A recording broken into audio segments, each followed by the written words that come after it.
and welcome to today's episode of Policy Parlor with Bucknell Institute for Public Policy. We are thrilled to be joined by Professor Darrick Hamilton, one of the leading voices rethinking economics through the lens of equity and justice. Professor Hamilton is the founding director of the Institute for Race, Power, and Political Economy at the New School in New York, and he's nationally recognized for his work in stratification economics, which examines how group identity and power shape economic outcomes.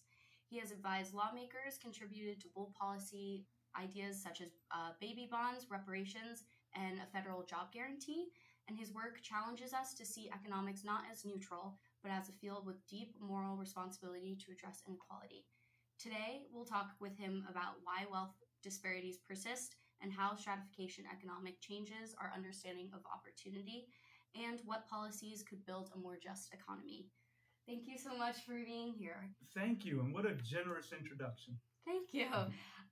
So, Professor Hamilton, I've read a lot of your work, and you've argued about the racial wealth gap not being about individual bad choices or lack of grit, but structural advantages for white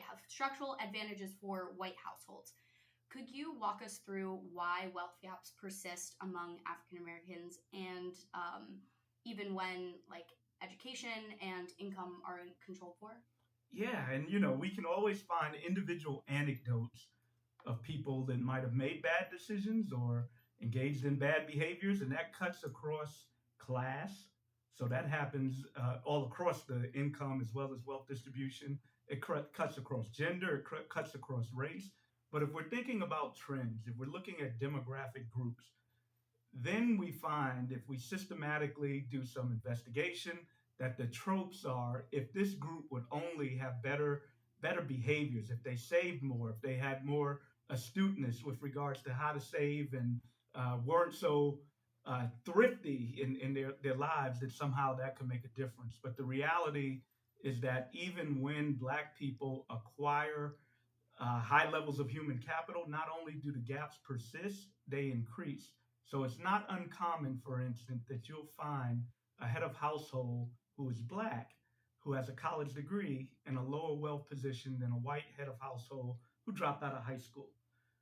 Not that education is the end all, but if that is an indicator that we tend to go to in our society to describe when somebody has made it or not, clearly in the domain of wealth, it doesn't manifest. And then this is a long-winded answer. Let me get to the main point, which is wealth is largely determined in an intergenerational way.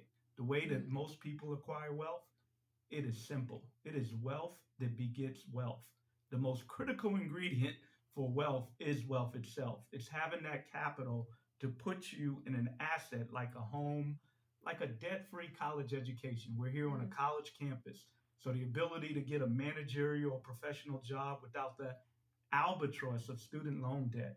These are the mechanisms by which wealth is generated. And if we look historically in the United States, when we seeded a asset-based white middle class, largely came about coming out of World War II or coming out of the Great Depression with programs like a GI Bill that offered returning soldiers from World War II some capital for down payment. We can keep going. We can talk about other programs as well, the advent of FHA loans, etc. They were administered, they were designed, and they were operationalized in ways that were racially exclusive, if not explicitly by the literature. And then, I'll add insult to injury. We have examples in history when Black neighborhoods, Black families, Black communities were able to acquire some resources, when they were able to overcome circumstances to get resources. And it never had the political codification of protections to be passed down from one generation to the next. One of the most vivid examples is Tulsa, Oklahoma, when you had that race massacre in 1919, I believe was the year, that you had a community in Greenwood, and some of the destruction very well may have come about from envy, in envy of a group, a subaltern group that's acquired some resources. So Again, long-winded answer, but two main reasons to answer your question. Black people have not had the capital en masse to accumulate wealth and pass it down from one generation to the next, nor had they had the political codification when they were able to acquire that wealth to have it protected in such a way that it was not vulnerable to malfeasance like terror, literally terror. Yeah, thank you. Kind of going along with that, and kind of that being a reason of why your economic perspective is so important. You're one of the leaders of stratification economics, and from students hearing this term for the first time, could you explain what it means and why it matters, and kind of tying it back to what we were just talking about and why that's so important? That topic has been, perhaps ironically, more developed in disciplines like critical race theory that is formulated a great deal from the legal profession, from legal scholars, as well as sociology. Mm-hmm. And I haven't answered your question, apologies, but the answer to the question, to be direct, is it is understanding that identity itself is not some static exogenous characteristic that is not integrated into our economic systems, but that, I always like to put it this way. It would not be surprising if I told you that politics and economics are related, or if I told you that race and politics or gender and economics are related. But it's inadequate to not think about political economy with a lens towards how all three are integrated. The ways in which we determine what identity group is more deserving or less deserving certainly has political implications. And the political implications certainly have economic implications, and vice versa. If we're defining, you just asked me about wealth. We think about wealth as an output, but its essence is an input, the power that it affords, the capabilities to take that wealth and translate it into purpose, life circumstances, and chances. So if you have an asymmetry of that power to begin with, that would be naive to not understand how that links into our politics in general if you don't understand that conception. So, stratification economics looks at it from a macro perspective like that, but also on a micro level. If in a circumstance you engage in a transaction, you know, and you're worried about the anxiety, am I being treated differently because of my gender? And that could be lived experience that you have engaged in certain behavior with individuals in certain transactions because of power dynamics or whatever structures that exist. One, you could get a if society imposes a direct penalty on you because of your gender, me because of my race. We can say that that's immoral, but we can also think about the additive cognitive function that's required of perhaps an individual from a stigmatized group in trying to make decisions as to whether their engagement has something to do with their race, gender, or whatever their identity is. We can say that that's all immoral. So stratification economics tries to create models, theoretical foundations that understands the implications of identity in various functionings of our society.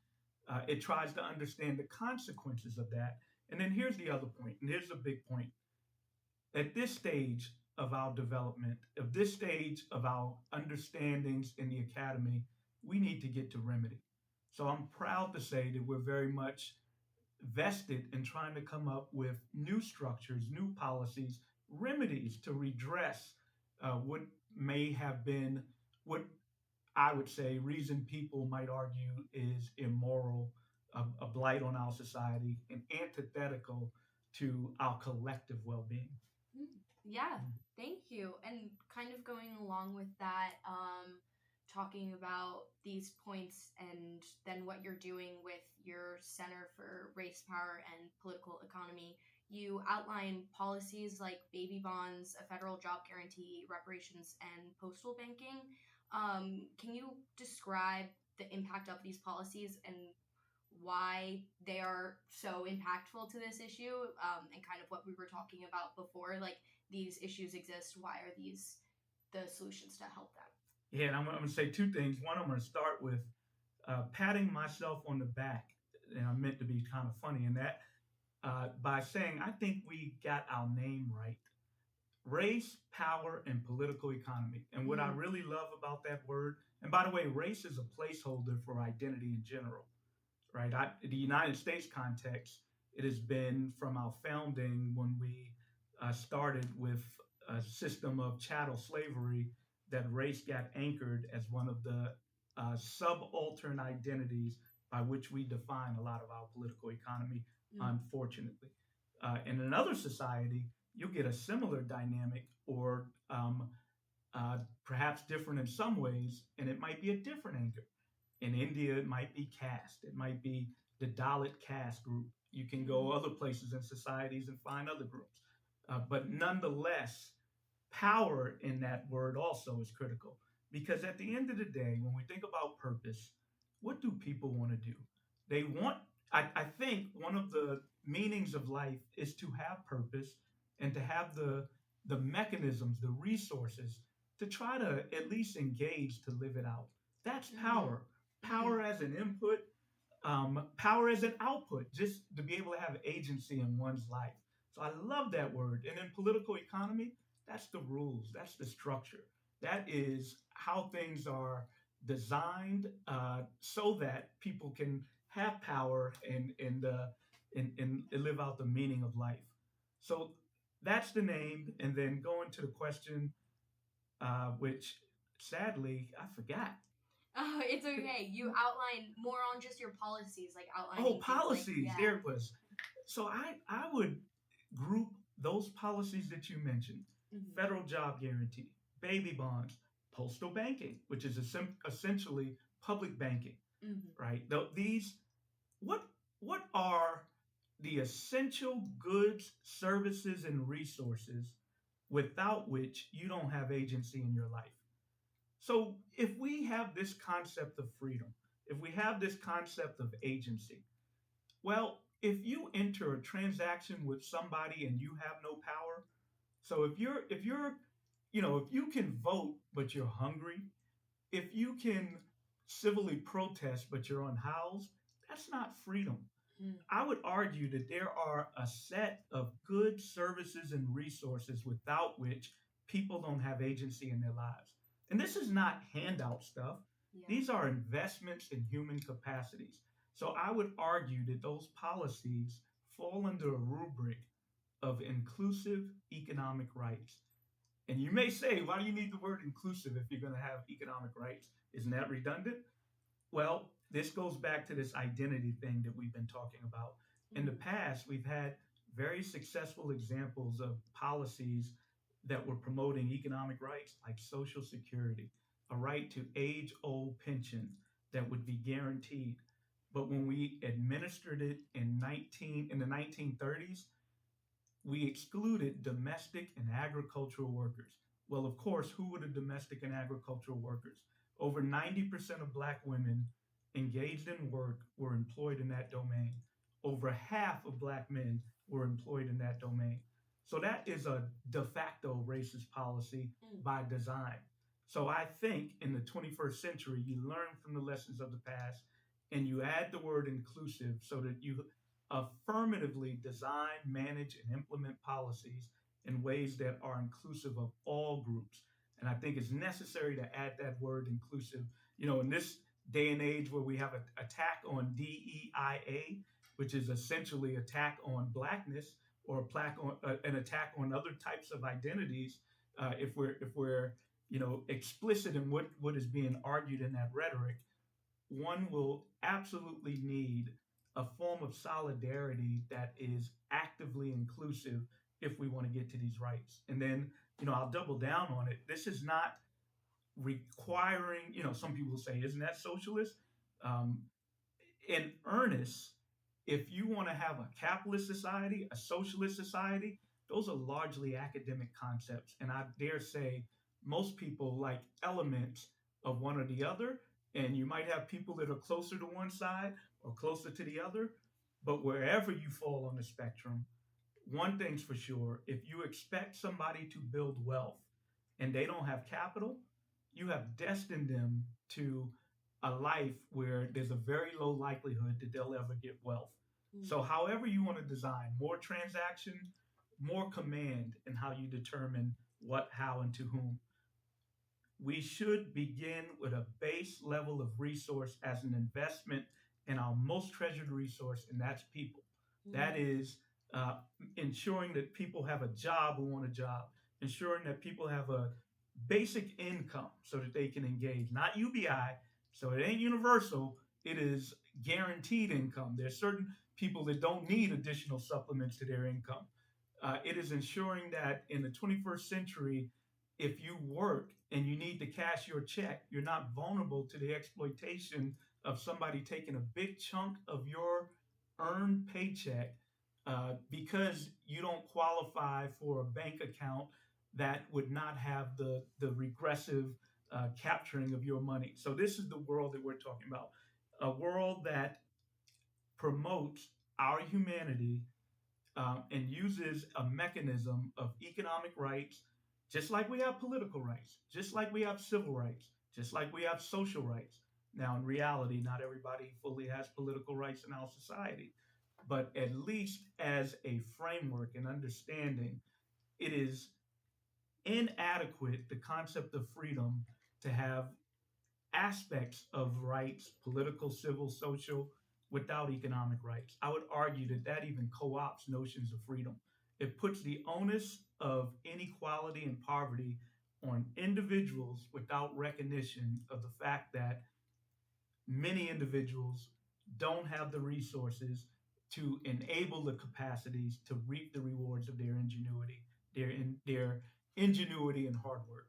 Yeah, absolutely. And can you talk a little bit more about reparations too, and just why you discuss those a lot in your policies too, and why those are so important? I think for some audiences that may seem like, a flashy term, but I think it's definitely something that needs to be discussed, and kind of just give your perspective on that. In our conversation, we have reverted a lot to history. Mm-hmm. We have made the connections, the reality that any analysis of our contemporary scenarios in an ahistoric way is not accurate. It is also, dare I say, unjust. We if we want to double down on property rights without a true reckoning of how that property came to be distributed in the first place, I'd say you are misusing the word rights. That you're just priming exploitation. So reparations is an honest, sobering account of the atrocities that have taken place in our society and accounting for that in a way that allows us to think about how we got here, which will not only will not only provide added dignity to groups of people who are often told in public discourse that somehow you're inadequate, you and your people are inadequate. So, this truth and reconciliation redresses that, frankly, lie. And here's what it does for all of us. When we think about public policy going forward, we often ground it in people as being a deficit group, that we have to somehow incentivize better behavior for people. I trust people. I do know that there's some reckless people and that power can be used in reckless ways, so you need constraints on that. But for innovation, for tranquility, I have, from my learned experience, seen that when people are better resourced under proper conditions, that promotes tranquility. It is Mm-hmm. through inequality, it is through degradation that we get a lot of the disruption and lack of tranquility in our society. So, if tranquility is one of my economic goals, one of my political economic goals, I go back to this model of doing reparations, truth and reconciliation, will also afford us an understanding to better do public policy going forward. we will understand that poverty, inequality, it's not grounded in deficit people, it's grounded in policy. These are policy choices. It will flip the equation where we're not managing people, but we start investing in people with our public policy. So that's a added effect of what reparations can do.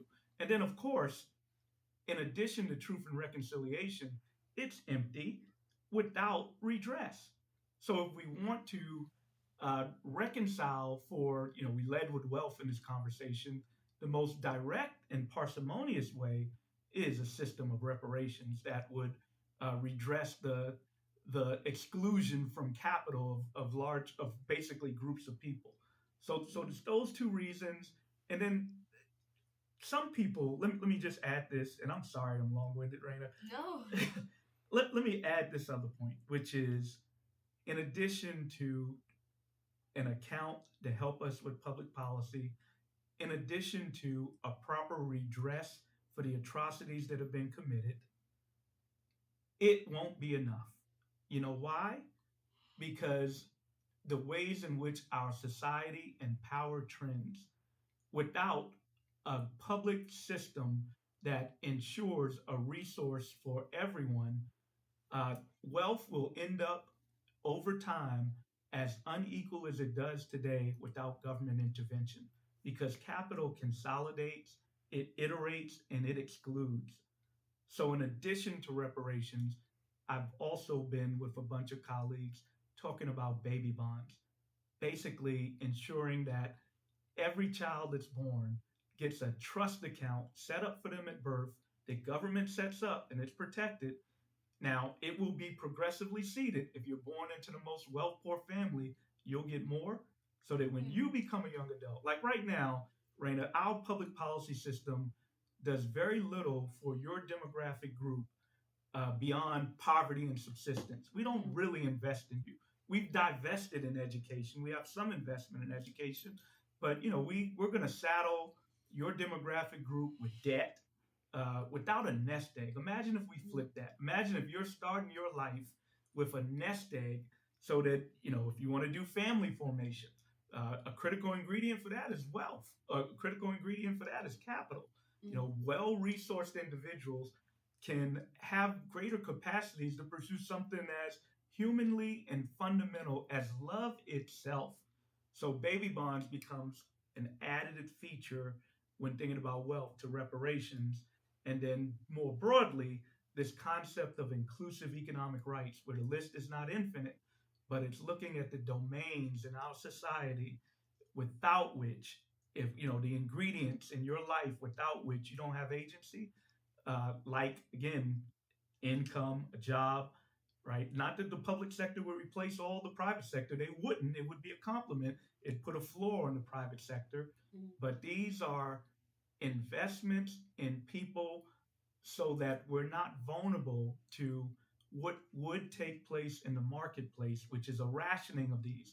The quantity, quality, and access to something like a job, something like income, something like capital itself should not be at the complete discretion of a power dynamic that is not consistent with our public sector that allows everybody to have access to these goods. Yeah. I mean, that was a really incredible response to all of that, and I think that was articulated so well, especially to our listeners that may not, like me, I'm not an econ major, and but I mean, it makes a lot of sense, and it really shows like how impactful those policies are and would be. And going along with that, you've spoken a lot about like as you were just talking about education, and you've spoken about the paradox of highly educated Black Americans still facing worse economic outcomes than less educated whites, as you've discussed a little earlier.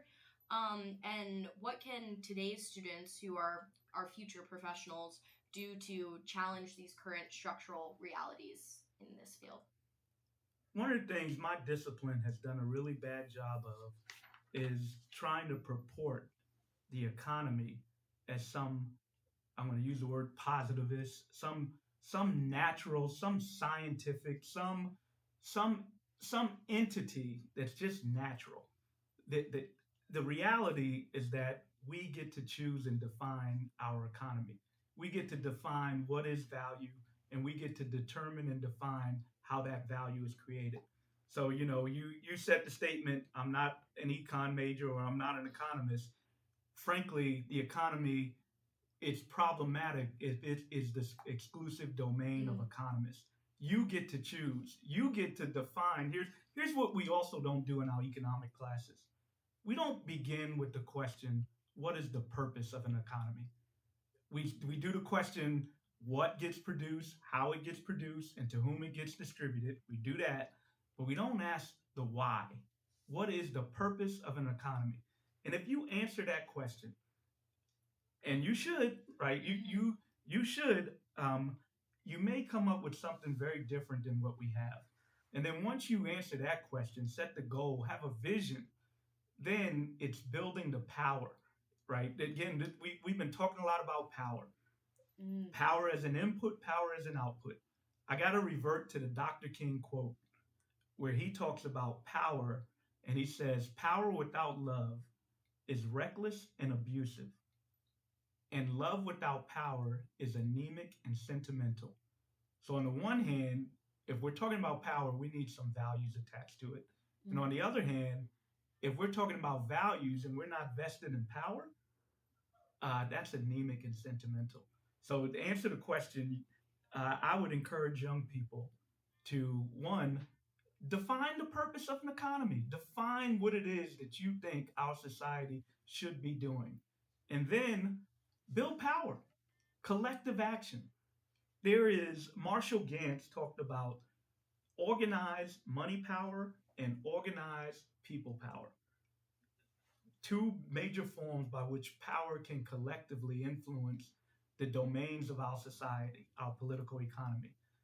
Well, I believe that for the masses, if we're able to organize people with collective action, we get to define what it is, the purpose of our economy, and how government should administrate that. So pessimism will not Mm. achieve that. So, get your purpose and work towards it and, build.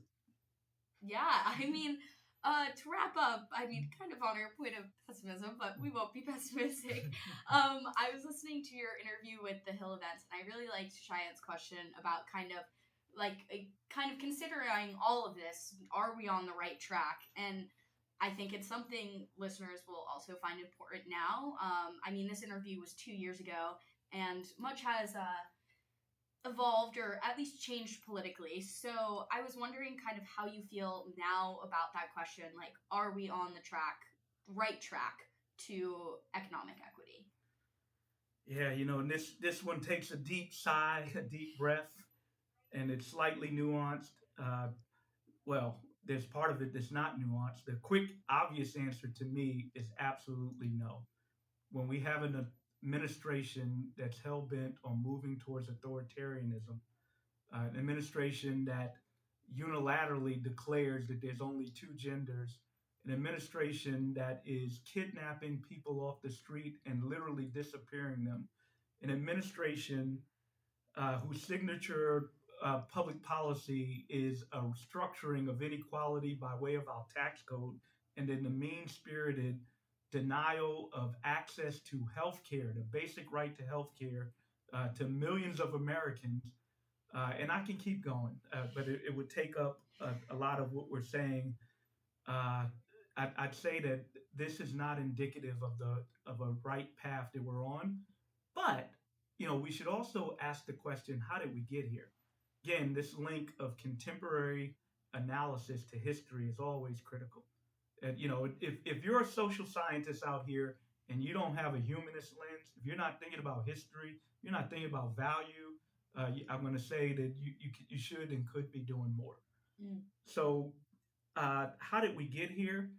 Well, we have a society of growing inequality, of a difference between the haves and have-nots that have left us vulnerable to the lure, the cheap lure of relative status, the cheap lure of however bad my lot in life may be. I'm fed up with government. They have let me down. At least I'm not them. At least I'm not some other group.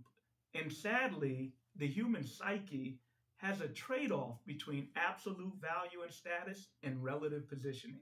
Mm. That's part of stratification economics or identity group stratification.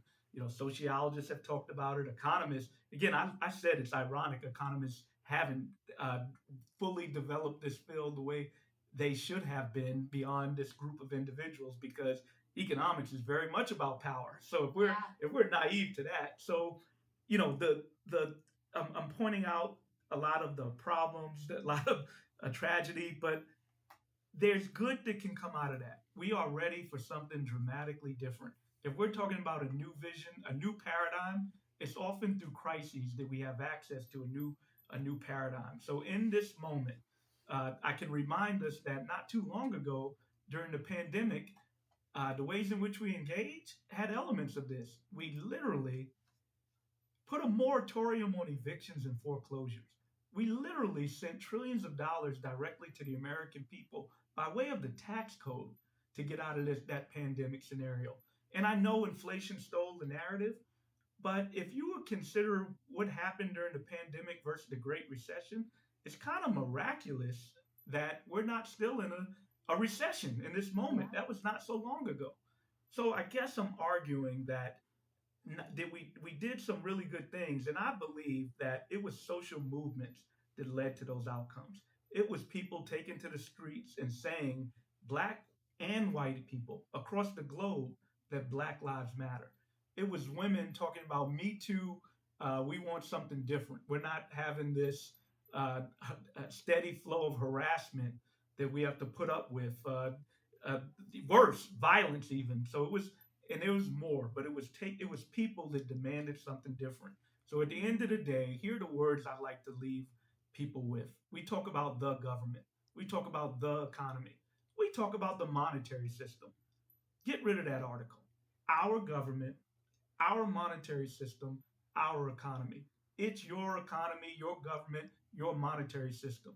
Build power, define it, and generate the outcomes better for humanity.